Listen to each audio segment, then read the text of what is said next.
ദിലീപിന്റെ രസകരമായ രംഗങ്ങൾ കോർത്തിണക്കിയ ഫാമിലി കോമഡി ചിത്രമാണ് പ്രിൻസ് ആൻഡ് ഫാമിലി. ഇതിന്റെ ടീസർ ഇതിനോടകം വൈറലായി. ആ പഴയ ദിലീപിനെ സിനിമയിൽ കാണാനാകുമെന്നാണ് പ്രതീക്ഷയെന്ന് ആരാധകർ ടീസർ കമന്റുകളിൽ അഭിപ്രായപ്പെടുന്നു. മാജിക് ഫ്രെയിംസിന്റെ ബാനറിൽ നിസ്റ്റിൻ സ്റ്റീഫൻ നിർമ്മിക്കുന്ന ദിലീപിന്റെ ഈ 150-ാം ചിത്രം മെയ് 9 തിയേറ്ററുകളിലെത്തും. സിനിമയുടെ പ്രൊമോഷന് വേണ്ടി ദിലീപ് കൊടുത്ത അഭിമുഖം ഇപ്പോൾ വൈറലാവുകയാണ്.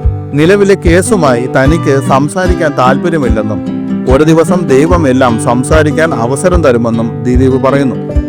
കേസുമായി ഒന്നും സംസാരിക്കാൻ ഇപ്പോൾ അനുവാദമില്ല. ഞാൻ സംസാരിച്ചാൽ എനിക്ക് തന്നെ പാരയായി വരും. ഒരു ദിവസം ദൈവം തരും. ശ്രീനിവാസന്റെ ഒരു പടം പോലെയാണ്. വഴിയെ പോകുന്നവരും വരുന്നവരും ഒക്കെ അടിക്കുന്നു. എന്തിനാണെന്ന് പോലും അറിയില്ല. അതാണ് അവസ്ഥ. എന്തിനാണ് അടിക്കുന്നതെന്ന് പോലും ചോദിക്കാൻ കഴിയില്ല. എല്ലാം സംസാരിക്കുന്ന ഒരു ദിവസം വരും, ദിലീപ് പറയുന്നു. നവാഗതനായ ബിൻഡോ സ്റ്റീഫൻ സംവിധാനം ചെയ്യുന്ന പ്രിൻസ് ആൻഡ് ഫാമിലി തികച്ചും ഒരു കുടുംബ ചിത്രമാണ്.